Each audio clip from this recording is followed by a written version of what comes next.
नमस्कार, मैं राघवेंद्र प्रताप सिंह। आज हम पढ़ेंगे स्वतंत्र भारत में राजनीति, politics in India since independence से चैप्टर नंबर 5। ठीक है, चैप्टर नंबर 5 कौन सा है हमारा? कांग्रेस प्रणाली, चुनौतियाँ और पुनर्स्थापन, यानी कांग्रेस प्रणाली कैसे बनती है, ये सारी चीज़ें हम लोग सेकंड चैप्टर पढ़ चुके हैं। हालांकि ये कहना चाहेंगे कि चैप्टर 5 पढ़ने के लिए आपको चैप्टर 2 पढ़ना बहुत ज़रूरी था। ठीक है, लेकिन चैप्टर 2 आपके सिलेबस से हटा दिया गया, तो हम लोग सीधे चैप्टर 5 की बात करेंगे। ठीक है, जहाँ जहाँ लगेगा कि चैप्टर 2 का कुछ बताना है, वहाँ वहाँ हम आपको बताते चलेंगे। ठीक है, और एक चीज़ और कहना चाहेंगे, इसके पहले जो हम वीडियोज़ बना रहे थे उसमें पूरे चैप्टर को कवर करने की कोशिश की जा रही थी एक ही वीडियोज़ में, तो इससे चैप्टर जो आपका वीडियो बन रहा था बहुत बड़ा बन जा रहा था। ठीक है, तो इसको इसलिए हम एक 2 पार्ट या 3 पार्ट में डिवाइड करके पढ़ेंगे, ताकि छोटी वीडियोस बने, आप जल्दी जल्दी देख सकें और हम भी आराम से आपको अच्छे से समझा सकें। ठीक है, ज़्यादा जल्दी में नहीं बनाना चाहेंगे। चलिए देखते हैं इस चैप्टर में किन किन चीज़ों की बात की गई है। सबसे पहले कहा गया है इस अध्याय में किन किन बातों में चर्चा की गई, कौन कौन से प्रश्नों के जवाब मिलेंगे, उसके बारे में बताया गया है। इस किताब के दूसरे अध्याय में ये देखिए बता दिया गया है, दूसरे अध्याय में आपने कांग्रेस प्रणाली के उद्भव, यानी जो कांग्रेस सिस्टम है उसका जन्म कैसे होता है, या वो कांग्रेस प्रणाली क्या थी, कैसे उसके पीछे का आधार था जिसकी वजह से कांग्रेस प्रणाली बन पाई, ठीक है, के बारे में पढ़ा था। इस प्रणाली को 1960 तक के दशक में पहली बार चुनौती मिली। ठीक है, 1960 के, यानी भारत 1947 में आज़ाद होता है, 1950 के इलेक्शन, 1951 के इलेक्शन में सरकारें बनती और उसके बाद से सरकारें चलती रहती हैं। ठीक है, इसी के दौरान कांग्रेस प्रणाली का उद्भव होता है या जन्म होता है। ठीक है, और 1960 के दशक में पहली बार चुनौती मिली, राजनीतिक प्रतिस्पर्धा गहन हो चली थी और ऐसे में कांग्रेस को अपना प्रभुत्व बरकरार रखने में मुश्किलें आ रही थी। हम लोगों ने बात की थी जब भारत चाइना से युद्ध हार जाता है तो उसके बाद लोग कांग्रेस को और जवाहरलाल नेहरू को शक की निगाह से देखने लगते हैं, जिसके बाद जो भी चुनाव होते हैं, कई चुनावों में कांग्रेस को हार का सामना करना पड़ता है। ठीक है, विपक्ष अब पहले की अपेक्षा कम विभाजित और कहीं ज़्यादा ताकतवर था। कांग्रेस की इस विपक्ष की चुनौती का सामना करना पड़ा। कांग्रेस को अंदरूनी चुनौतियां भी झेलनी पड़ी, क्योंकि अब यह पार्टी अपने अंदर की विभिन्नता को एक साथ थामकर नहीं चल पा रही थी। इस अध्याय में हम अपनी बात वहीं से शुरू करेंगे जहां पर दूसरे अध्याय में छोड़ी गई थी। ठीक है, जैसे ही ये बात कर रहा है, इसका मतलब इसको पढ़ने से पहले सेकंड चैप्टर को पढ़ना बहुत ज़रूरी था। ठीक है, ताकि हम समझ सकें कि क्या क्या समझ सकें। नेहरू के बाद राजनीति ने क्या करवट ली, विपक्ष की एकता और खुद के बिखराव ने कांग्रेस के प्रभुत्व को कैसे चुनौती दी, इंदिरा गांधी के नेतृत्व में एक नई कांग्रेस किस तरह से इन चुनौतियों से उभरी, और कैसे नई नीतियों तथा विचारधाराओं ने कांग्रेस प्रणाली की पुनर्वापसी की। ठीक है, ऐसा नहीं कांग्रेस प्रणाली दूसरी बार वापस नहीं आती, दूसरी बार फिर से वापस आती है, लेकिन हम देखेंगे कि उसमें पहले वाली कांग्रेस प्रणाली से काफ़ी बदलाव आ जाता है।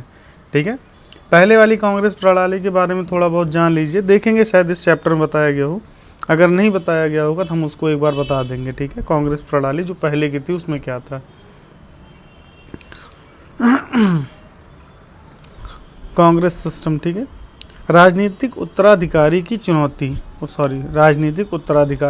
यानी जब जवाहरलाल नेहरू, यहाँ पर इसकी बात की गई है कि जब जवाहरलाल नेहरू की 1964 में मृत्यु होती है तो उसके बाद कांग्रेस के पास कौन कौन सी चुनौतियां आती हैं उत्तराधिकार के लिए, क्योंकि हर किसी को सत्ता चाहिए, हर किसी को शक्ति चाहिए।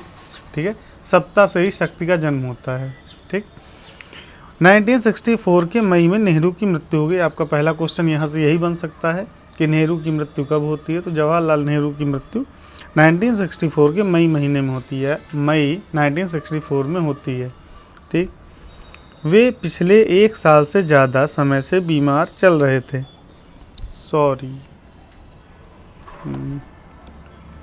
ठीक है, अब शायद आपको लोगों को बेहतर दिखे। वे पिछले 1 साल से भी ज़्यादा समय से बीमार चल रहे थे। इससे नेहरू के राजनीतिक उत्तराधिकारी को लेकर बड़े अंदेशे लगाए गए कि नेहरू के बाद कौन। जब उनकी मृत्यु हो जाती है, जाहिर सी बात है जब राजा की मृत्यु होती है तो सबसे बड़ी समस्या ये होती है कि अब राजगद्दी पर कौन बैठेगा। उसी तरह जब कांग्रेस, चूँकि जब नेहरू ख़त्म होते हैं उस समय हालांकि कांग्रेस के खिलाफ कई सारे मोर्चे आ जाते हैं, कई चुनाव में कांग्रेस हारती है, लेकिन उस समय भी सबसे बड़ी पार्टी कांग्रेस ही रहती है। ठीक है, लेकिन भारत जैसे 9 स्वतंत्र देश में इस माहौल में एक और गंभीर सवाल हवा में तैर रहा था कि नेहरू के बाद आखिर इस देश में होगा क्या। ठीक है, जाहिर सी बात है, जब तक हमारे सामने कोई रहता है हमें लगता है कि सब कुछ उसी ने थाम रखा है, अगर वो नहीं रहेगा तो कोई काम रुक जाएगा। ठीक है, जाहिर सी बात सबको भी यही लगने लगा था कि सबसे अच्छे प्रधानमंत्री नेहरू जी हैं, अब इसके बाद इनसे अच्छा कौन आएगा, और आएगा मान लीजिए अच्छा आ भी गया तो देश की आज़ादी के बाद जो अर्थव्यवस्थाएं बन रही हैं, जो योजनाएं लागू हुई हैं, उनका क्या होगा, है ना।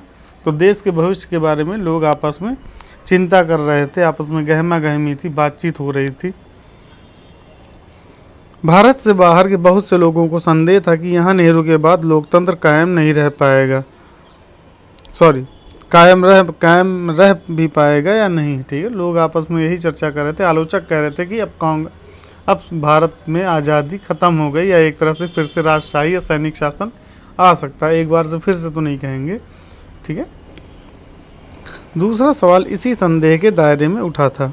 आशंका थी कि बाकी बहुत से 9 स्वतंत्र देशों की तरह भारत भी राजनीतिक उत्तराधिकारी का सवाल लोकतांत्रिक ढंग से हल नहीं कर पाएगा। ठीक है, जो भी 9 स्वतंत्र देश थे, वहाँ के जितने भी शासक बने, या तो उन्होंने अपने अनुसार सत्ता को चलाया, ये या वहाँ पर तानाशाही की। ठीक है, जैसे हम लोग चाइना में देखते हैं, इधर आपका पाकिस्तान में देख रहे थे, नेपाल में भी देख रहे थे, है ना। तो जहाँ जहाँ लोकतांत्रिक शासन स्टार्ट होता है, कुछ दिनों बाद वो लोकतंत्र क्या होता है, सीमित हो जाता है, संकुचित हो जाता है। कहने के लिए लोकतंत्र रह जाता है, लेकिन वो लोकतांत्रिक तरीके से वहाँ कोई काम नहीं होता है। यानी जो गद्दी पर बैठ गया वो गद्दी से उठने का नाम नहीं ले रहा था। ठीक है, ये आगे पढ़ेंगे, आगे जो भारत में भी ऐसा करने की कोशिश की जाती है, लेकिन वहाँ सफलता नहीं मिलती है। ठीक है, भारत भी राजनीतिक उत्तराधिकार का सवाल लोकतांत्रिक ढंग से हल नहीं कर पाएगा। असफल रहने की सूरत में भय था कि सेना राजनीतिक भूमिका में उतर आएगी, जैसा कि पाकिस्तान में हम लोगों ने देखा था। इसके अतिरिक्त इस बात को लेकर भी संदेह थे कि देश के सामने बहुविध कठिनाइयां आन खड़ी हैं और एक नया नेतृत्व तो उनका समाधान खोज पाएगा या नहीं। ठीक है, 1960 के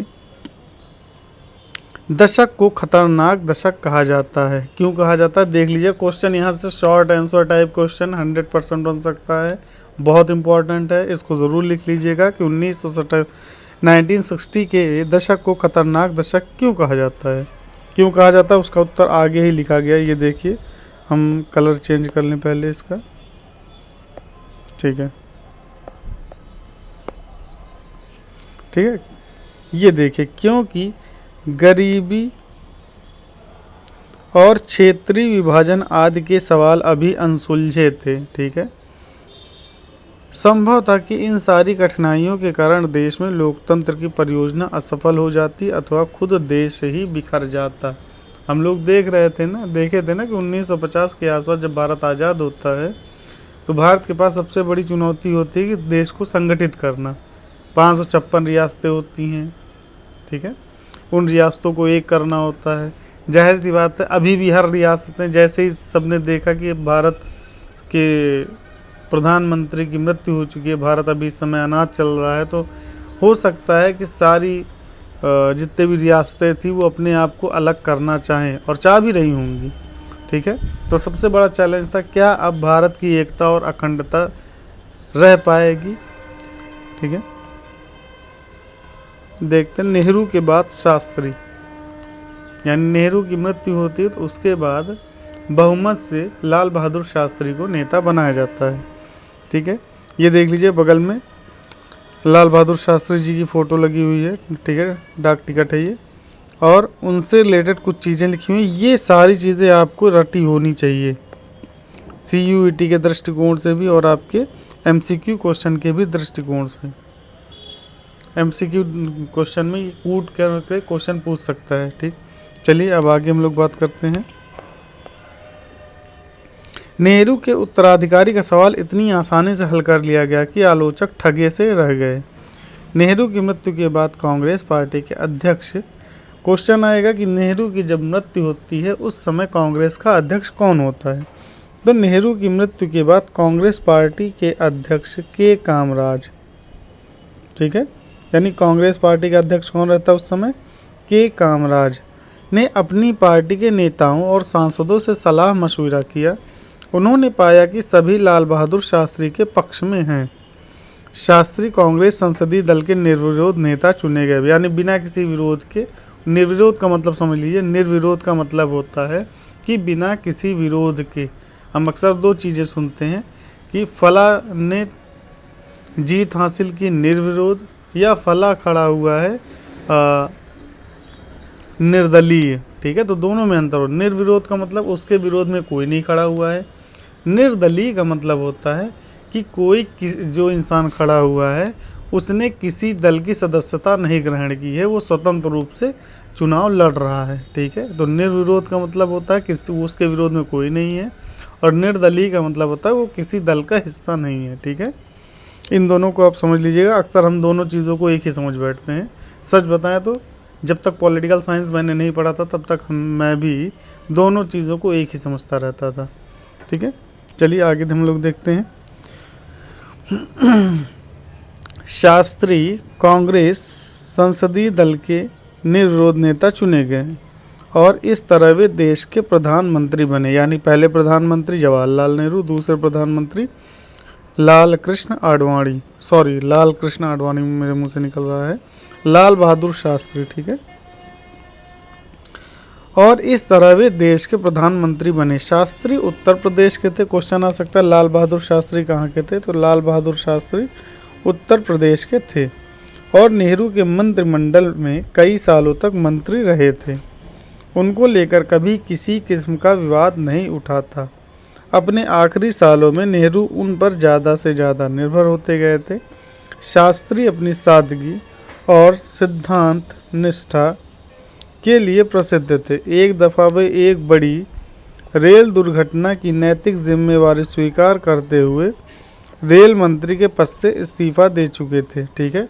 हम देखते हैं जहाँ पर आज मंत्री पद के लिए मारकाट हुआ करती है, उस समय भारत की आज़ादी के समय या स्वतंत्र हुए तुरंत के नेताओं में लाल बहादुर शास्त्री मंत्री परिषद में मंत्री के पद पर आसीन होते हुए रेल दुर्घटना में उनका कोई रोल नहीं होता, लेकिन उसके बाद भी उन्होंने इस्तीफा दे दिया, ठीक है। ये एक पिछली वीडियो में भी मैंने इस बात को कहा था, इस वीडियो में कह रहे हैं ये एक नेता की सबसे अच्छी निशानी कह लीजिए, सबसे अच्छा गुण यही होता है कि जब टीम अच्छा काम करे तो उसके लिए एक अच्छा नेता हमेशा अपनी टीम को प्रोत्साहित करता है और उनको सारा श्रेय देता है। लेकिन अगर टीम कहीं पर भी विफल होती है तो उसकी विफलता की जो पूरी जिम्मेदारी होती है एक सफल नेता, एक अच्छा नेता अपने ऊपर लेता है, ताकि जो उनके फॉलोअर्स हैं, जो उनके नीचे काम कर रहे हैं या जो उनके अंडर में काम कर रहे हैं,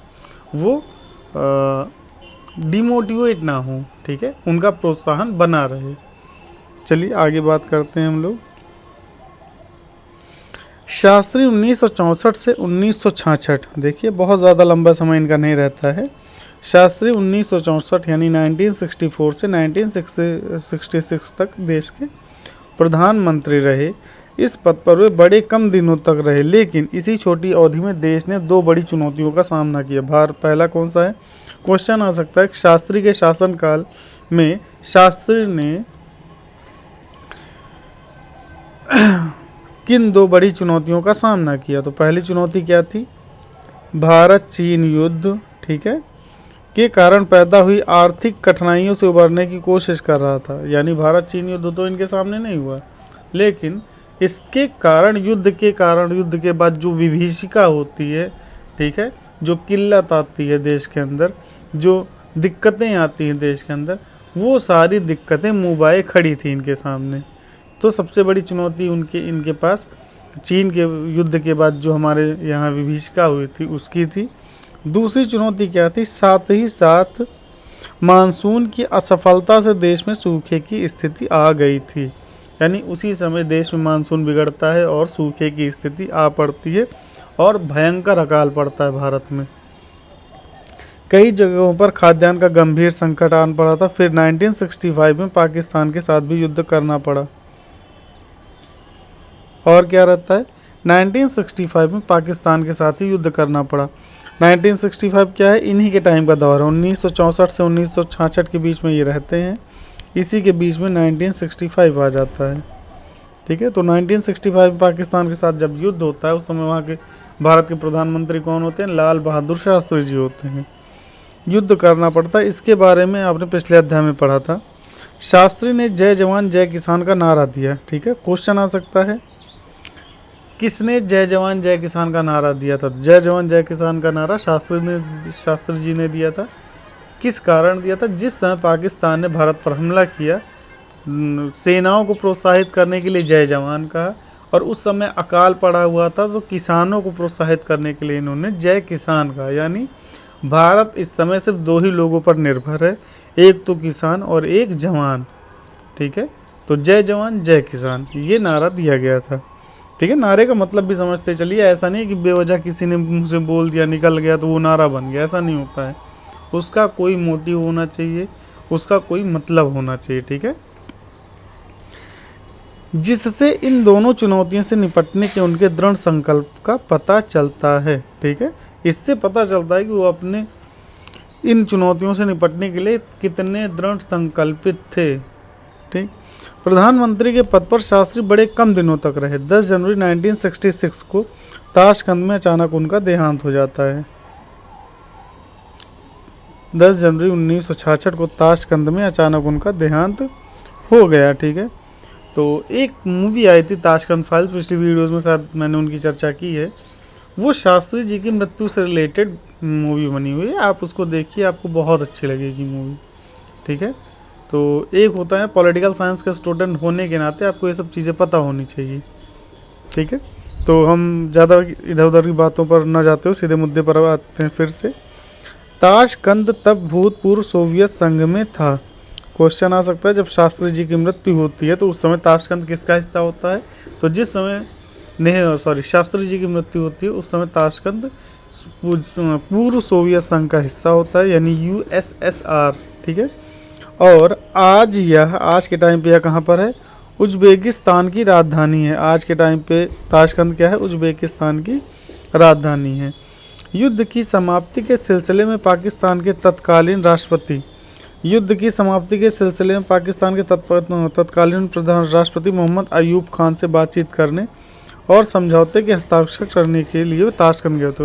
यहाँ से दो क्वेश्चन बन सकते। पहला क्वेश्चन, पाकिस्तान युद्ध के समय वहाँ के राष्ट्रपति कौन होते हैं, तो मोहम्मद अयूब खान होते हैं। दूसरा क्वेश्चन बन सकता है कि ताशकंद में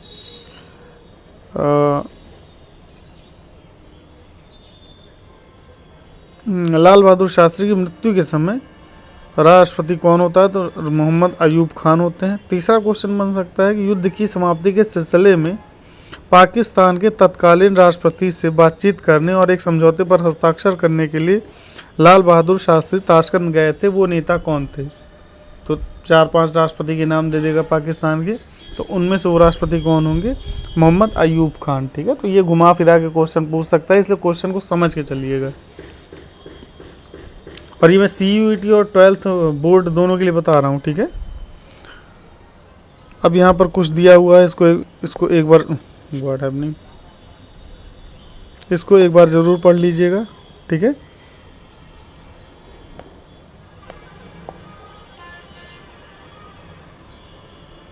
ये ज़रूर पढ़ लीजिएगा एक बार।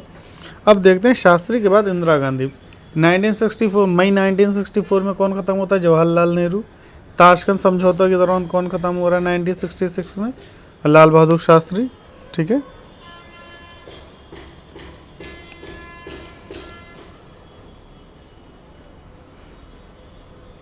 ठीक, मई 1964, मई 1964 जवाहरलाल नेहरू की मृत्यु हो रही है। अब यहाँ पर इनकी डेट दी है 10 जनवरी 1966। ठीक है, 10 जनवरी 1966 को ताशकंद में प्रधानमंत्री लाल बहादुर शास्त्री जी का देहांत होता है। अब उसके बाद फिर से समस्या खड़ी हो गई, अब भारत का नेतृत्व कौन करेगा, अब भारत का प्राइम मिनिस्टर कौन बनेगा।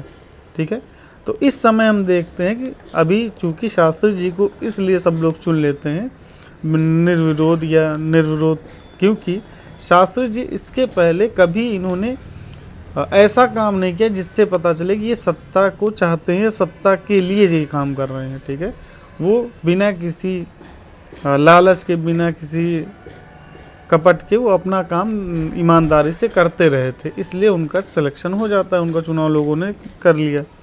लेकिन अब समस्या थी, सारे नेता दिग्गज थे और अपने आप में हर कोई सत्ता हासिल करने लायक समझता था। तो समस्या ये थी कि शेर का एक झुंड खड़ा हुआ है और सभी शेर बराबर है। अब इन सारे शेरों में से जंगल का राजा कौन बनेगा? तो जाहिर सी बात है इसके लिए युद्ध होगा, और अगर युद्ध होता है या आपस में तनाव होता है, पार्टियां बिखरती हैं, तो फिर वही समस्या आ जाती है कि भारत का लोकतंत्र या तो खतरे में आ जाता है, या सैनिक शासन हो सकता है, या तख्ता पलट हो सकता है। ठीक है, ये तीनों कंडीशन हो सकते हैं, लेकिन भारत फिर भी बच जाता है। लोगों को फिर से लगता है कि भारत का लोकतंत्र खतरे में है। ठीक है, अब देखते हैं इसका हल कैसे निकाला गया। शास्त्री के बाद इंदिरा गांधी को कैसे चुना जाता है और क्यों चुना जाता है? ठीक है, तो हाँ, जब हम लोग यहाँ पर इस चीज़ को समझने से पहले एक चीज़ समझ लेते हैं कि चलिए पहले इसको हम लोग पढ़ते हैं। शास्त्री की मृत्यु से कांग्रेस के सामने दोबारा राजनीतिक उत्तराधिकारी का सवाल खड़ा हुआ। इस बार मोरारजी देसाई और इंदिरा गांधी के बीच कड़ा मुकाबला था। मोरारजी देसाई बम्बई प्रांत, ठीक है, बम्बई प्रांत का मतलब आज का गुजरात और महाराष्ट्र। ठीक है, मोरारजी देसाई मुंबई प्रांत, ये देखिए मौजूदा महाराष्ट्र और गुजरात लिखा भी है, के मुख्यमंत्री पद पर रह चुके थे। यानी उनके पास एक बड़े देश को संचालित करने का तजुर्बा था, एक्सपीरियंस था, यानी वो इसके दावेदार थे, एक अच्छे दावेदार थे। केंद्रीय मंत्रिमंडल में वे मंत्री पद पर भी रह चुके थे, स्टेट में भी काम कर चुके थे और मंत्रालय भी संभाल चुके थे, केंद्रीय मंत्रालय, यानी उनके पास अच्छा खासा तजुर्बा था और वे एक बहुत अच्छे दावेदार साबित हो रहे थे। केंद्रीय मंत्रिमंडल में मंत्री पद पर भी रहे। जवाहरलाल नेहरू की बेटी इंदिरा गांधी गुजरे वक्त में कांग्रेस अध्यक्ष के पद पर रह चुकी थी, ये भी एक बहुत बड़ी दावेदार थी। शास्त्री के मंत्रिमंडल में उन्होंने सूचना मंत्रालय का प्रभार संभाला था और शास्त्री जी के मंत्रिमंडल में भी उन्होंने सूचना मंत्रालय का प्रभार संभाला था। इस दफ़ा पार्टी के बड़े नेताओं ने इंदिरा गांधी को समर्थन देने का मन बनाया, लेकिन इंदिरा गांधी के नाम पर सर्वसम्मति कायम नहीं की जा सकी। ऐसे में फैसले के लिए कांग्रेस के सांसदों ने गुप्त मतदान किया। ठीक है, यानी समस्या ये थी कि कौन खुल के कहे कि मैं इंदिरा गांधी की तरफ हूँ, कौन खुल के कहे मैं मोरारजी देसाई की तरफ हूँ। ठीक है, क्योंकि समस्या थी कल को सत्ता किसी के हाथ में आ सकती थी, तो जाहिर सी बात है कहीं ना कहीं ये बुरा लग सकता है सामने, तुमने मेरा सपोर्ट नहीं किया था, तुमने मेरा विरोध किया था। इसलिए फाइनली सर ये बात तय होती है कि गुप्त मतदान किया जाएगा। ठीक, समर्थन देने का मन बनाया था, लेकिन इंदिरा गांधी सर्वसम्मति कायम नहीं की जाए, ऐसे में हाँ ठीक है। इंदिरा गांधी ने मोरारजी देसाई को हरा दिया। उन्हें कांग्रेस पार्टी के 2/3, ठीक है, 2/3 का मतलब समझ रहे हैं ना, 66%, 2/3 से अधिक सांसदों ने अपना मत दिया, यानी लगभग 70% के आसपास वोट मिलते हैं उनको, जहां पर उनको उनके सिलेक्शन को लेकर लोगों में आशंकाएं थी। यानी हर कोई चाहता था कि इंदिरा गांधी ही प्रधानमंत्री बने, लेकिन खुल के कोई कह नहीं पा रहा था। ठीक है, इसीलिए गुप्त मतदान का एक नया रास्ता निकाला जाता है और मोरारजी देसाई यहाँ पर बुरी तरह हारते हैं। इंदिरा गांधी ने मोरारजी देसाई को हराया। उन्हें कांग्रेस से इतने मत प्राप्त हुए। नेतृत्व के लिए गहन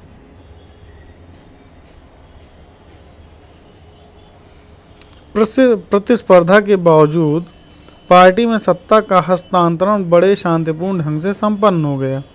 इसे भारतीय लोकतंत्र की परिपक्वता के रूप में देखा गया। ठीक है, यानी उस समय इंदिरा गांधी बहुत ज़्यादा उम्र की नहीं थी, ना उनके पास बहुत ज़्यादा तजुर्बा था, हालांकि बड़े बड़े पद पर आसीन हो चुकी थी, क्योंकि मौजूदा प्रधानमंत्री की पुत्री रह चुकी थी वो।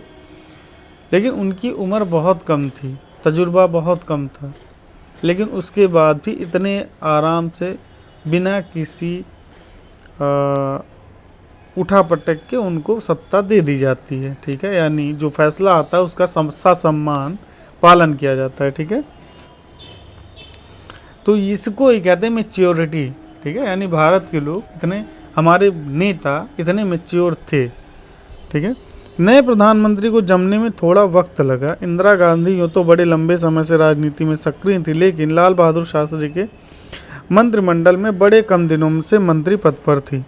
कांग्रेस के वरिष्ठ नेताओं ने संभवतः यह सोचकर उनका समर्थन किया होगा कि प्रशासनिक और राजनीतिक मामलों में खास अनुभव न होने के कारण समर्थन और दिशा निर्देशन के लिए इंदिरा गांधी उन पर निर्भर रहेंगी।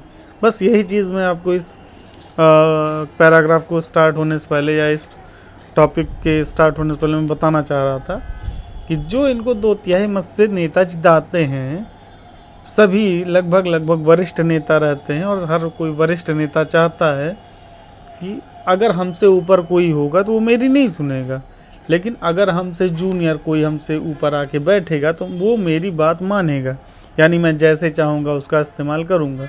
तो यहीं पर एक कॉन्सेप्ट आता है गूंगी गुड़िया का कॉन्सेप्ट, यानी एक गुड़िया जिसको आप जैसे कहोगे वैसे करेगी, बोलेगी कुछ नहीं।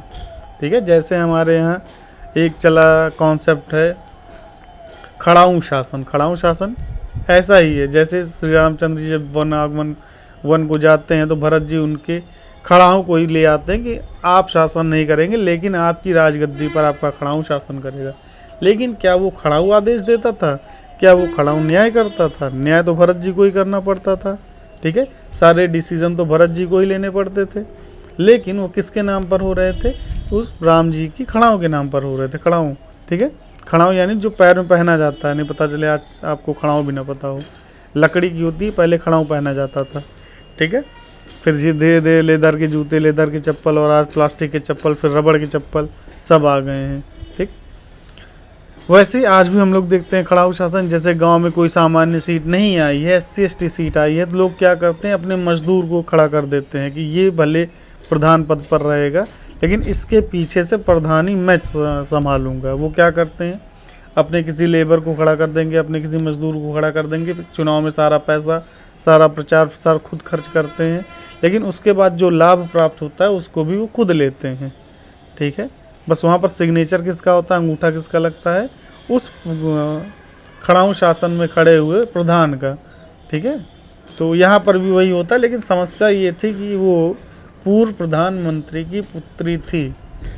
ठीक है, वो भाई जब तक पिताजी बोल रहे हैं उस समय तक हमें बोलने की क्या आवश्यकता है? तो लोगों को लगा कि इसको बोलना ही नहीं आता है। अब लोगों को पता चलेगा कि ये जो बच्ची है ये दहाड़ने वाली बच्ची है। ठीक है, ये शेर की होता ना कि शिशु का, शेर का शावक भले ही ना बोले, लेकिन वो जब बोलेगा तो दहाड़ेगा ही, है ना। चलिए, वो बकरी के मेमने से आप ये उम्मीद नहीं कर सकते, लेकिन शेर के बच्चे से आप दहाड़ने की उम्मीद करोगे। तो इंदिरा गांधी एक समय आता है जब दहाड़ती हैं। चलिए देखते हैं, अब वो फिर से समय स्टार्ट होता है। देखिए, पॉलिटिकल साइंस अभी तक जो हम लोग पढ़ रहे थे वो सिद्धांत पढ़ रहे थे, इसलिए थोड़ा कम मज़ा आ रहा था। सही से पॉलिटिक्स यही है। अब इसको पढ़ेंगे तो मज़ा आएगा कि हमारे यहाँ जो आज की राजनीति है ये कैसे धीरे धीरे बनती आई है। ऐसा नहीं भारत आज़ाद हुआ तभी से ऐसी राजनीति थी, ये राजनीति कैसे परिवर्तित हुई। ठीक है, इनमें चीज़ें कैसे जुड़ती गई, कुछ चीज़ें कैसे हटती गई, ये बड़ी इंटरेस्टिंग बात है। हमें लगता है कि एक ज़मीन से उठा हुआ नेता इतने ऊपर पहुंच गया, बस ऐसे ही पहुंच गया, ऐसे कोई नहीं पहुंचता है ना। लोकतंत्र है, यहाँ पर कोई ऐसे नहीं हो जाता है। तो वो चीज़ देखनी पड़े, और जो उस लायक नहीं होगा उसे लोकतंत्र में अस्वीकार कर दिया जाएगा। ठीक है, वो कितने भी बड़े नेताजी का पुत्र हो, अगर उसके अंदर वो गुण नहीं है तो उसको उसके लिए संघर्ष करना पड़ेगा, और वो गुण नहीं आते हैं लास्ट तक तो उसे उस सत्ता से हटना पड़ेगा। ठीक है, चलिए हम लोग देखते हैं। प्रधानमंत्री बनने के 1 साल के अंदर इंदिरा गांधी को लोकसभा के चुनाव में पार्टी की अगुवाई करनी पड़ी। इस वक्त तहाँ राजनीतिक अनुभव न होने के कारण समर्थन और दिशा निर्देशन के लिए इंदिरा गांधी उन पर निर्भर रहेंगी। जिन नेताओं ने उनको चुना था उनका यही सोचना था। अब वो सोच उनकी धरी की धरी रह जाएगी, जो मैंने बताया, ठीक है। इंदिरा गांधी दहाड़ने वाली हैं। प्रधानमंत्री बनने के 1 साल के अंदर इंदिरा गांधी को लोकसभा के चुनाव में पार्टी की अगुवाई करनी पड़ी। Hold a second, what happening.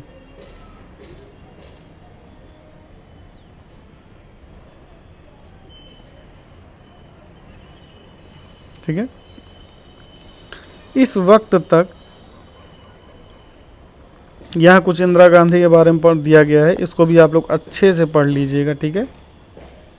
इससे क्वेश्चन आ सकता है, एमसीक्यू टाइप क्वेश्चन आ सकता है बोर्ड में, और आपका सीयूईटी में भी क्वेश्चन आ सकता है, ठीक है। सीयूईटी में यहीं से क्वेश्चन आएंगे, बता दिया जाएगा कि इंदिरा गांधी से संबंधित नहीं है, इन्हीं में से 3 पॉइंट दे दिया जाएगा और 1 पॉइंट इनसे अलग दे दिया जाएगा, ठीक है। या इंदिरा गांधी से संबंधित है, लाल बहादुर शास्त्री से संबंधित है, मोरारजी देसाई से संबंधित है, सामने मिलाने के लिए दे दिया जाएगा, है ना, जिसको हम लोग पहले मिलान करते थे जब छोटे छोटे थे, वैसा अब आपके कंपटीशन लेवल पे आएगा, ठीक है। Match the following sentences. चलिए आगे देखते हैं। ये हमारे कुछ दिग्गज नेताओं की तस्वीरें हैं जिसमें इंदिरा गांधी जी ये खड़ी हुई हैं, जो ना पहचानते तो पहचान लीजिएगा। यही आयरन लेडी बनने वाली हैं कुछ दिनों बाद भारत की, ठीक है। इनको आयरन लेडी के नाम से भी जाना जाता है। चलिए आगे आते हैं हम लोग। देश की आर्थिक स्थिति और भी ख़राब हो गई थी, यानी जिस समय इंदिरा गांधी प्रधानमंत्री बनती हैं उसी के कुछ दिन पहले क्या होता है, अकाल छाया हुआ होता है और देश की आर्थिक स्थिति बद से बदतर हो चुकी होती है। यानी जिस समय इंदिरा गांधी शासन संभालती हैं उस समय देश की स्थिति भयावह कंडीशन में होती है, गरीबी अपने चरम पर होती है, भुखमरी अपने चरम पर होती है, ठीक है। इससे इंदिरा की कठिनाइयाँ ज़्यादा बढ़ गईं। इन कठिनाइयों के मद्देनज़र उन्होंने पार्टी पर अपना नियंत्रण बढ़ाने और अपने नेतृत्व कौशल को दिखाने की कोशिश की। ये देखिए, अब ये दहाड़ने की फिराक में है, अब दहाड़ने जा रही हैं। जो समझ रहे थे कि इनको बकरी के बच्चे यानी मेमने की तरह अपने हिसाब से चलाएंगे, वो नहीं समझ पा रहे थे कि ये शेर का बच्चा है, अब ये दहाड़ेगा, इसको आप मेमने की तरह नहीं चला पाओगे, ये चलेगा तो अपने ही कंडीशंस पे चलेगा। देखते हैं चौथा आम चुनाव, ठीक है।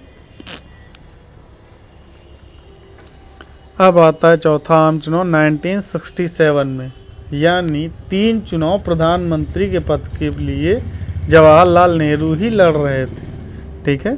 इसके पहले 1962 में तीसरा आम चुनाव होता है और तीसरे आम चुनाव में जवाहरलाल नेहरू चुने जाते हैं, ठीक, और उसी समय उनकी मृत्यु हो जाती है। फिर लाल बहादुर शास्त्री चुने जाते हैं, फिर उसके बाद इंदिरा गांधी को चुना जाता है ना। अब चौथा आम चुनाव आ जाता है। चौथे आम चुनाव की बात करते हैं हम लोग। भारत के राजनीतिक और चुनावी इतिहास में 1967 के सवाल को अत्यंत महत्वपूर्ण पड़ाव माना जाता है। दूसरे अध्याय में आप पढ़ चुके हैं कि देखिए यहाँ पर बार बार जिक्र आ रहा है दूसरा अध्याय, ठीक है। तो अभी मत पढ़िए, अभी आप एग्ज़ाम दे लीजिए और सीयूईटी के लिए तो आपको सेकंड चैप्टर पढ़ना ही पड़ेगा, तो पढ़ लीजिएगा, फिर इसको पढ़िएगा, बड़ी मजा आएगी पढ़ने में। 1952 के बाद पूरे देश में कांग्रेस पार्टी का राजनीतिक दबदबा कायम था, यानी जो पहला आम चुनाव था, ठीक है। 1967 के आम चुनाव में इस प्रवृत्ति में गहरा बदलाव आया। क्यों आया, इस पर हम लोग चर्चा कर चुके थे। वही भारत युद्ध हारा था, ठीक है, फिर उधर जीता भी, लेकिन उससे बहुत ज़्यादा फर्क, चूँकि हम एक बार चीज़ें धारा के से अलग हो जाती हैं तो उनमें कहीं ना कहीं मुख्य धारा से आने में थोड़ा टाइम लग जाता है। चुनावों का संदर्भ देखते हैं। चौथे आम चुनाव को आने तक देश में बड़े बदलाव हो चुके। 2 प्रधानमंत्रियों का जल्दी देहावसान हुआ और नए प्रधानमंत्री को पद संभालते हुए अभी पूरे 1 साल का और अरसा भी नहीं गुजरा था। साथ ही इस प्रधानमंत्री को राजनीति के लिहाज से कम अनुभवी माना जा रहा था, ठीक है। कम अनुभवी था ये नहीं लिखा है, कम अनुभवी माना जा रहा था ये लिखा है, इस बात पर ध्यान दीजिएगा, ठीक है। अभी पता चलेगा कि होता है ना बच्चे के जो इंसान बनता है उसमें के पीछे सिर्फ 2 ही रीज़न होते हैं, एक होता है वातावरण, दूसरा होता है अनुवांशिकी। यानी अगर बच्चा अनुवांशिक रूप से किसी व्यवसाय को, किसी मान लीजिए पिताजी उसके बहुत अच्छे व्यवसायी हैं और घर में भी सभी लोग व्यवसायी हैं, मम्मी भी व्यवसायी हैं, पापा भी व्यवसायी हैं और घर में भी सब लोग व्यवसायी ही हैं और घर में जो भी बातें होती व्यवसाय से रिलेटेड होती हैं। तो ये लिख के रख लीजिए, जो बच्चा आगे चल के एक बहुत अच्छा व्यवसायी बनेगा। क्यों? क्योंकि पहली चीज़ तो पिताजी और माताजी से उसको जीन्स में भी व्यवसाय मिल चुका है, ठीक है, और अब वातावरण से भी उसको व्यवसाय की ही बातें पता चल रही हैं, सिर्फ कहाँ से मुनाफा हो सकता है, कहाँ से मुनाफा नहीं हो सकता है, ठीक है, कैसे बात करनी है, कैसे नहीं बात करनी है। तो ये सारी चीज़ें वो बचपन से देखता रहता है और अंत में जाकर क्या होता है, वो बहुत अच्छा व्यवसायी बनता है। वही चीज़ इंदिरा गांधी के साथ होती है भाई। मोतीलाल नेहरू अच्छे खासे नेता थे, जीन्स से। जवाहरलाल नेहरू भी अच्छे खासे नेता थे। फिर उनकी पुत्री, ये चीज़ें इनकी कहाँ से मिली? जीन्स से मिली। अब चूंकि जिस घर में रहती थी, पिताजी प्रधानमंत्री थे, उसके पहले भी दिग्गज नेता थे, इनके घर एक से एक बड़े नेताओं का आना जाना रहता था। तो इनका वातावरण भी कैसा था? एक पॉलिटिक्स का था। तो यानी इनको कुछ सिखाने की ज़रूरत नहीं थी। जो एक कहा जाता है ना कि शेर के बच्चे को शिकार करना नहीं सिखाया जाता, तो इंदिरा गांधी भी पूरी तरह से राजनीति को अच्छे से जानती थी, ठीक है, क्योंकि इनके जीन्स में, जिसको हम वातावरण और आनुवांशिक कहते हैं, दोनों तरफ से इनको मिला था। तो ये जान लीजिए, जो मनुष्य होता है वो आनुवांशिकी और वातावरण का गुणनफल होता है। यानी उसने जो सीखा है, वो जो भी कर रहा है आज के समय में, उसको या तो वो चीज़ आनुवांशिकी रूप से मिली है या तो उसके वातावरण से मिला हुआ है, ठीक है। अगर वातावरण भी अच्छा है और आनुवांशिकी रूप से भी वो स्वस्थ है, तो समझ लीजिए बच्चा कुछ ना कुछ बहुत अच्छा करेगा, ठीक है। अगर दोनों में से कहीं गड़बड़ी होती है तभी बच्चा गलत निकलता है ना। कहते हैं हम लोग, बच्चा कोरा कागज़ होता है। तो अगर हम आज देख रहे हैं हमारे क्लास में कुछ बच्चे अच्छे नहीं हैं, तो उसके पीछे दो ही कारण हो सकता है। या तो आनुवांशिक रूप से कोई दिक्कत है, या तो वातावरण सही नहीं मिल रहा है। इसीलिए लोग बच्चों को विद्यालय भेजा जाता है कि वहाँ पर कम से कम एक सामान्य वातावरण से अच्छा वातावरण दिया जाए। बहुत अच्छा वातावरण तो नहीं दिया जा सकता है, क्योंकि हर कैटेगरी से बच्चे आएंगे वहाँ पर। तो कोशिश क्या की जाएगी? सामान्य वातावरण या सामान्य वातावरण से थोड़ा अच्छा वातावरण दिया जाए, ठीक है। बाकी आनुवांशिकी को आप चेंज नहीं कर सकते हो। तो चलिए आगे देखते हैं, मुद्दे से नहीं भटकना है। इस अध्याय के पूर्ववर्ती हिस्से और तीसरे अध्याय की चर्चा के क्रम में यह बात जान चुके हैं कि इस अरसे में देश गंभीर आर्थिक संकट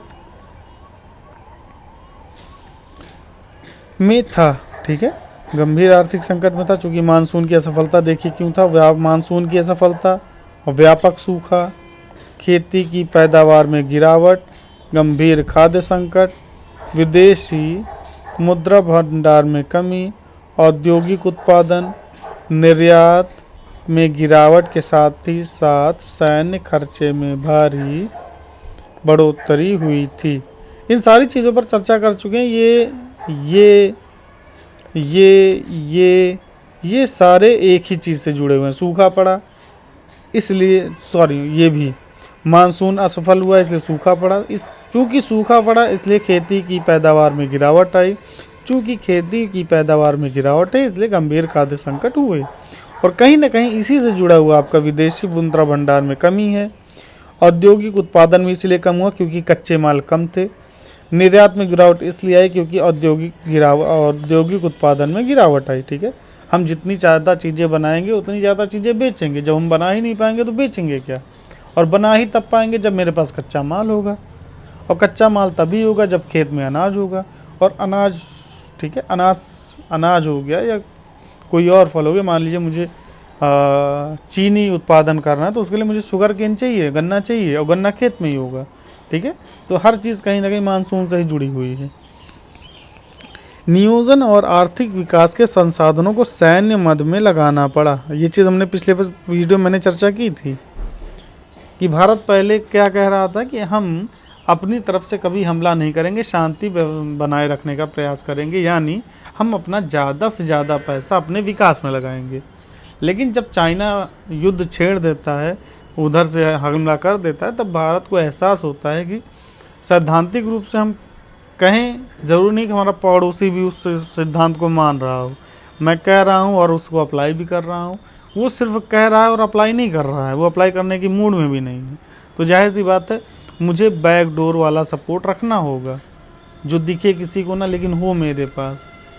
अब गवर्नमेंट को क्या करना पड़ा, जो विकास में पैसा लग रहा था अब उस पैसे को हमें, भाई देश ही सुरक्षित नहीं रहेगा तो हम अर्थव्यवस्था को सुधार कर ही क्या करेंगे। इंसान जिंदा ही नहीं रहेगा तो उसको अच्छे कपड़े पहनाने का क्या मतलब है। अरे पहले जिंदा तो रहे। तो उसके लिए सबसे पहले क्या किया गया, अब जो भी विकास पे खर्च किए जा रहे थे पैसे, उनमें से ज़्यादातर पैसा अब किधर ले जाया गया, रक्षा विभाग में ले जाया गया। ठीक है, अच्छे वेपन्स दिए गए, ठीक है, ज़्यादा से ज़्यादा भर्तियाँ की गई ताकि अब अगर कोई हमला हो तो उसके लिए हम पहले से ही प्रिपेयर रहें। वही कारण है कि हम लोग पाकिस्तान को दौड़ा दौड़ा के मारते हैं और उसको लाहौर तक खींच के ले जाते हैं, है ना। सिर्फ ऐसा नहीं कि अपनी सीमा से बाहर ले जाते हैं, हम उसको लाहौर तक दौड़ा के ले जाते हैं बाहर। ठीक, इन सारी बातों से देश की आर्थिक स्थिति में विकट हो गई। इंदिरा गांधी की सरकार के शुरुआती फैसलों में एक था रुपए का अवमूल्यन करना, यानी रुपए की वैल्यू को बढ़ाना। ठीक, माना गया कि रुपए का अवमूल्यन अमेरिका के दबाव में किया गया, रुपए की वैल्यू को गिराना। ठीक है, माना गया कि रुपए का अवमूल्यन अमेरिका के दबाव में किया गया। ठीक है, मैंने बताया था ना, अमेरिका से हम लोगों ने अनाज मांगा तो अनाज के बदले उन्होंने कई कंडीशंस रखी, उस कंडीशन का ये एक हिस्सा था। ठीक, पहले वक्त में एक अमेरिकी डॉलर की कीमत 5 रुपये थी, जो अब बढ़कर 7 रुपये हो गई। आर्थिक स्थिति की विकटता के कारण कीमतों में तेजी से इजाफा हुआ, लोग आवश्यक वस्तुओं की कीमतों में वृद्धि। हाँ ठीक है, चलिए बात करते हैं। आर्थिक स्थिति की विकटता के कारण कीमतों में तेजी से इजाफा हुआ, लोग आवश्यक वस्तुओं की कीमतों में वृद्धि, खाद्यान्न की कमी, बढ़ती हुई बेरोजगारी, देश की दयनीय आर्थिक स्थिति को लेकर विरोध में उतर आए। ठीक है, देश में अक्सर बंद हड़ताल की स्थिति रहने लगी। सरकार ने इसे कानून व्यवस्था की समस्या माना, ना कि जनता की बदहाली की अभिव्यक्ति। ठीक है, यहाँ पर सरकार ने थोड़ी गलती ये की कि उन्होंने इस चीज़ को ये नहीं माना कि लोग भूखे मर रहे हैं इसलिए सड़क पर आ रहे हैं। उन्होंने माना कि हमारी पुलिस नाकाम है, हमारी सुरक्षा एजेंसियां नाकाम हैं। ठीक है, इससे लोगों की नाराजगी बढ़ी और जन विरोध में ज़्यादा उग्र रूप धारण किया। ठीक है, साम्यवादी और समाजवादी पार्टी ने व्यापक समानता के लिए संघर्ष छेड़ दिया। भाई ये वो समय था जब हमारे यहाँ उच्च वर्ग बहुत कम थे और उनके पास प्रॉपर्टी, मान लीजिए 20% हमारे यहाँ उनकी जनसंख्या है तो 80% पूरे देश की संपत्ति उनके पास है, और ये जो 80% जनसंख्या है उसके पास देश की 20% संपत्ति है। ठीक है, यानी गरीबी चरम पर है, गरीबों की संख्या अत्यधिक है, अमीरी बहुत कम है, अमीरों के पास बहुत सारे संसाधन हैं। ठीक है, यानी पूरे देश को अकेले कुछ ही वर्ग हैं जो रेगुलेट कर रहे हैं। ठीक है, अब देखिए इससे इंदिरा गांधी कैसे निपटती हैं और बहुत अच्छे तरीके से निपटती हैं। ठीक है, आप अगले अध्याय में पढ़ेंगे कि मार्क्सवादी कम्युनिस्ट पार्टी से अलग हुए साम्यवादियों के एक समूह ने मार्क्सवादी लेनिनवादी भारतीय कम्युनिस्ट पार्टी बनाई। ठीक है, भारतीय कम्युनिस्ट पार्टी बनाई और सशस्त्र कृषक विद्रोह का नेतृत्व किया। साथ ही इस पार्टी ने किसानों के बीच विरोध को संगठित किया। इस अवधि में गंभीर किस्म के हिंदू मुस्लिम दंगे भी हुए। ठीक है, आज़ादी के बाद से अब तक इतने गंभीर सांप्रदायिक दंगे नहीं हुए थे। ठीक है, तो ये सारी समस्याएं थी इंदिरा गांधी के साथ आई थी। इसको एक बार पढ़ लीजिएगा, देख लीजिएगा क्या लिखा हुआ है। ठीक है, वैसे नहीं लगता मुझे इतना इम्पोर्टेंट है, लेकिन आपके CUET के हिसाब से इम्पोर्टेंट हो सकता है। अब देखते हैं गैर कांग्रेसवाद। अभी तक सिर्फ कांग्रेस की पार्टियां थी सत्ता में, अब गैर कांग्रेसवाद आने लगा। इसको भी एक बार देख लीजिएगा, कुछ लिखा हुआ है, ये आपके CUET के लिए इम्पोर्टेंट हो सकता है। यह सारी स्थिति देश की दलगत राजनीति। यहाँ सी नटराजन अन्ना दुराई के बारे में दिया गया है, इनको भी बढ़िया भैया पढ़ लीजिएगा, ये भी इम्पोर्टेंट है। ठीक है, फिर से कहेंगे बोर्ड और CUET के लिए, दोनों के लिए ये इम्पोर्टेंट है। ठीक है, ये कूट करके क्वेश्चन आ सकता है, मिलान के लिए क्वेश्चन आ सकता है। ठीक है, या सीधे MCQ क्वेश्चन आ सकता है।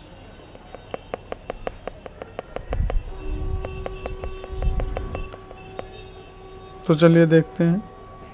गैर कांग्रेसवाद। यह सारी स्थिति देश की दलगत राजनीति से अलग थलग नहीं रह सकती थी। विपक्षी दल जन विरोध की अगुवाई कर रहे थे और सरकार पर दबाव डाल रहे थे। कांग्रेस की विरोधी पार्टियों ने महसूस किया कि उसके वोट बढ़ जाने के कारण ही कांग्रेस सत्तासीन है। लोग क्या समझ रहे थे कि चूंकि सारी पार्टियां अलग अलग हैं इसलिए कांग्रेस सत्ता में है। अगर सभी पार्टियां एक साथ हो जाएं तो कांग्रेस सत्ता से हट सकती है। ठीक है, कांग्रेस की विरोधी पार्टियों ने महसूस किया कि उसके वोट बढ़ जाने के कारण ही कांग्रेस सत्तासीन है। जो दल अपने कार्यक्रम अथवा विचारधाराओं के धरातल पर एक दूसरे से एकदम अलग थे वे सभी दल एकजुट हुए। ठीक है, अभी सेम कंडीशन हम लोग BJP के टाइम पे देख रहे थे, है ना, महागठबंधन के नाम से गठबंधन बने थे। ठीक है, वैसा ही कुछ हुआ था पहले भी। और उन्होंने कुछ राज्यों में एक कांग्रेस विरोधी मोर्चा बनाया तथा अन्य राज्यों में सीटों के मामले में चुनावी तालमेल किया। ठीक है, इन दलों को लगा कि इंदिरा गांधी की अनुभवहीनता और कांग्रेस की अंदरूनी उठापटक से उन्हें कांग्रेस को सत्ता से हटाने का एक अवसर हाथ लगा है। समाजवादी नेता राम मनोहर लोहिया ने इस रणनीति को गैर कांग्रेसवाद का नाम दिया। तो क्वेश्चन आएगा कि गैर कांग्रेसवाद का नाम किसने दिया? तो गैर कांग्रेसवाद का नाम राम मनोहर लोहिया ने दिया। राम मनोहर लोहिया कौन थे? वे एक समाजवादी नेता थे। ठीक है, उन्होंने गैर कांग्रेसवाद के, और क्वेश्चन आ सकता है गैर कांग्रेसवाद है क्या, तो ये पूरा इसमें देख लीजिएगा। ठीक है, गैर कांग्रेसवाद है क्या कि महागठबंधन बनता है, भले पार्टियों का विचारधाराएं नहीं मिलती थी लेकिन कांग्रेस को हराने के लिए उन्होंने अपनी एकता बनाई। राज्य विशेषों में उन्होंने गठबंधन की राजनीति की और अलग अलग राज्यों में चुनावी तालमेल के हिसाब से उन्होंने क्या किया, अलग अलग पार्टियों से इलेक्शन लड़े। ठीक है, उन्होंने गैर कांग्रेसवाद के पक्ष में सैद्धांतिक तर्क देते हुए कहा कि कांग्रेस का शासन अलोकतांत्रिक और गरीब लोगों के हितों के खिलाफ है, इसलिए गैर कांग्रेसी दलों का एक साथ आना ज़रूरी है ताकि गरीबों के हक में लोकतंत्र को वापस लाया जा सके। तो क्वेश्चन यहाँ पर ये पूछ सकता है कि गैर कांग्रेसवाद के पक्ष में सैद्धांतिक तर्क क्या दिया, यानी राम मनोहर लोहिया ने गैर कांग्रेसवाद के पक्ष में सैद्धांतिक तर्क कौन सा दिया। तो ये यहाँ से शुरू होता है, यहाँ तक ख़त्म होता है। डिट्टो ये छाप के चले आएंगे, पूरे के पूरे नंबर मिलेंगे। ठीक है, ये राम मनोहर लोहिया के बारे में दिया हुआ है, इनको भी अच्छे से पढ़ लेना। ठीक है, ये भी थोड़ा इम्पोर्टेंट है, देख लीजिए। अब देखते हैं चुनाव का जनादेश, यानी जो चुनाव होता है उसके बाद उसका परिणाम क्या आता है। व्यापक जन असंतोष और राजनीतिक दलों के ध्रुवीकरण, यानी सबका एक हो जाना। ध्रुवीकरण का मतलब होता है एक ही जगह इकट्ठा हो जाना। ठीक है, या एक के चारों ओर घूमना। ठीक है, ध्रुव का मतलब क्या होता है, ये है जैसे साइकिल का पहिया होता है, चारों तरफ से तीली लगी होती है, तो इसमें धुरी ये है। ठीक है, ये धुरी है जिसके चारों ओर सभी घूमेंगे, यानी। और दूसरा क्या है, सबका एक ही जगह इकट्ठा हो जाना। ये तिली, ये तिली, ये तिली, ये तिली, सारी तिलियां कहाँ इकट्ठी हो रही हैं, एक जगह जाकर इकट्ठी हो रही हैं, इसे ही धुरी कहा जाता है। ठीक है, तो धुरी का मतलब आप लोगों ने समझ लिया। अब आगे हम लोग देखते हैं। ध्रुवीकरण के इसी माहौल में लोकसभा और राज्य विधानसभाओं के लिए 1967 के फरवरी माह में चौथे आम चुनाव हुए। कांग्रेस पहली बार नेहरू के बिना मतदाताओं का सामना कर रही थी। क्वेश्चन आ सकता है, पहली बार कांग्रेस बिना नेहरू के इलेक्शन का सामना कब कर रहे थे? 1967 में कर रहे थे। ठीक है, ये चौथा आम चुनाव था। चुनाव के परिणामों से कांग्रेस को राष्ट्रीय और प्रांतीय स्तर पर गहरा धक्का लगा। ठीक है, तत्कालीन अनेक राजनीतिक पर्यवेक्षकों ने चुनाव परिणामों को राजनीतिक भूकंप की संज्ञा दी। ठीक, तो क्वेश्चन आ सकता है राजनीतिक भूकंप की संज्ञा किसे दी गई? तो चुनाव 1967 या चौथे आम चुनाव में कांग्रेस की बड़ी हार को राजनीतिक भूकंप की संज्ञा दी गई। ठीक है, ये दिया गया है। राजनीतिक चुनाव के परिणामों से कांग्रेस को राष्ट्रीय और प्रांतीय स्तर पर गहरा धक्का लगा। ठीक है, तत्कालीन अनेक राजनीतिक पर्यवेक्षकों ने चुनाव परिणामों को राजनीतिक भूकंप की संज्ञा दी। कांग्रेस को जैसे तैसे लोकसभा में बहुमत मिल तो गया, लेकिन उसको प्रांत मतों के प्रतिशत तथा सीटों की संख्या में भारी गिरावट आई थी। अब से पहले कांग्रेस को कभी ना तो इतने कम वोट मिले थे और ना ही इतनी कम सीटें मिली थी। इंदिरा गांधी के मंत्रिमंडल के आधे मंत्री चुनाव हार गए थे। तमिलनाडु के कामराज, क्वेश्चन आ सकता है कामराज कहाँ के थे? तो तमिलनाडु के कामराज। महाराष्ट्र के एस.के. पाटिल। ठीक है, एस.के. पाटिल कहाँ के थे? महाराष्ट्र के थे। महाराष्ट्र के एस.के. पाटिल। पश्चिम बंगाल के अतुल्य घोष और बिहार के के.बी. सहाय जैसे राजनीतिक दिग्गजों को मुंह की खानी पड़ी। तो चौथे आम चुनाव में कौन कौन से दिग्गज हारे थे?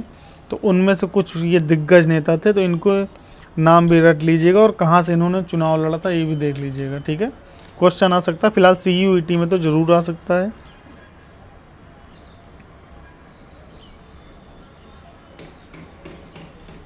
ये देखते हैं चुनाव। वे प्रदेश जहां कांग्रेस को 1967 के विधानसभा चुनाव में बहुमत मिला, वो आपको पीले रंग से दिखाया गया है।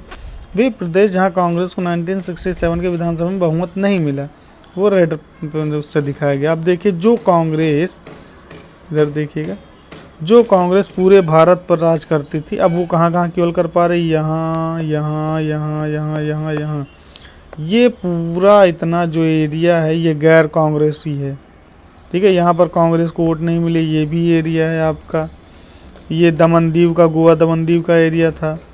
ये आपका पूरा केरल और तमिलनाडु का एरिया है। ठीक है, तो ये सब चीज़ें जो दी गई हैं ये सब आप लोग एक बार ज़रूर पढ़ लीजिएगा।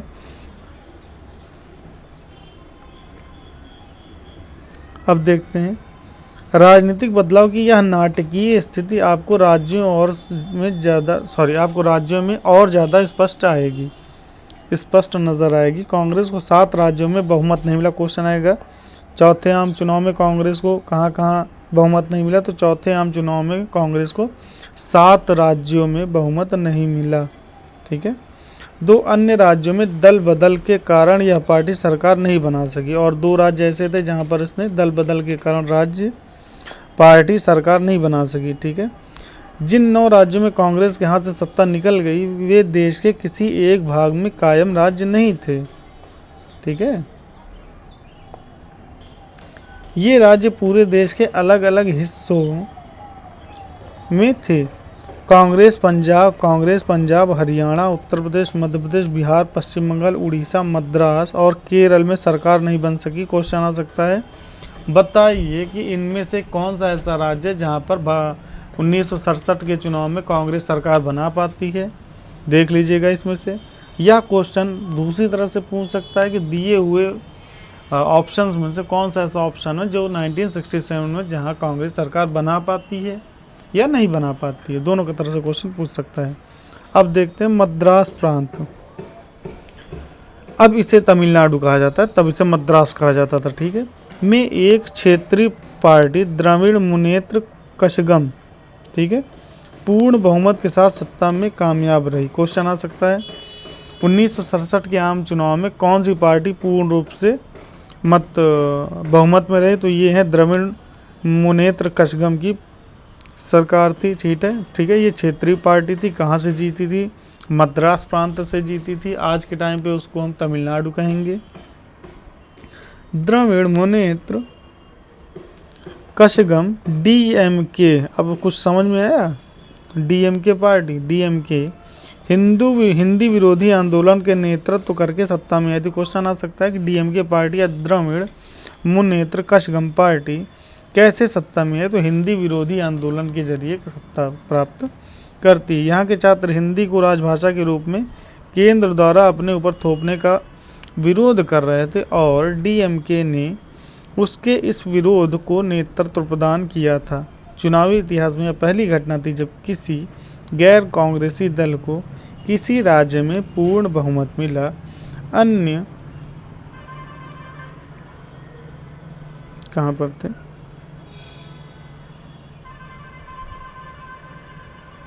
अन्य 8 राज्यों में विभिन्न गैर कांग्रेसी दलों की गठबंधन सरकार बनी। उस समय आमतौर पर कहा जाता था कि दिल्ली से हावड़ा यानी आपका कलकत्ता, दिल्ली से हावड़ा जाने के लिए ट्रेन पर बैठो तो ट्रेन अपने रास्ते में एक भी कांग्रेस शासित राज्य से होकर नहीं गुजरेगी। कहाँ से? दिल्ली से हावड़ा। देख लेते हैं नक्शा, ये है हमारी दिल्ली और ये है हमारा हावड़ा, ठीक है, पश्चिम बंगाल में। तो ये देखिए कोई भी ऐसी सरकार वो राज्य नहीं जहाँ पर कांग्रेस की सरकार हो, ठीक है। या ये सकते हैं राजस्थान पंजाब होते हुए दिल्ली के रास्ते अगर हम उड़ीसा तक जाएं तो कोई भी ऐसा राज्य नहीं है जहाँ पर सरकार बन रही हो किसकी? कांग्रेस की, ठीक है। यही वो स्टेट है जहाँ से बहुमत में डीएमके पार्टी बनती है और किस बिहार पर बनती है? गैर हिंदी, ठीक है, या हिंदी के विरोध में। लोग कांग्रेस को सत्तासीन देखने के अभ्यस्त थे और उनके लिए यह एक विचित्र अनुभव था। तो क्या मान लिया जाए कि कांग्रेस का दबदबा खत्म हो गया? क्वेश्चन ये है, ठीक है। अब इसके आगे जो भी है हम लोग अगले वीडियो में पढ़ेंगे, ठीक है। आज के लिए हम लोग इतना ही रखते हैं। धन्यवाद।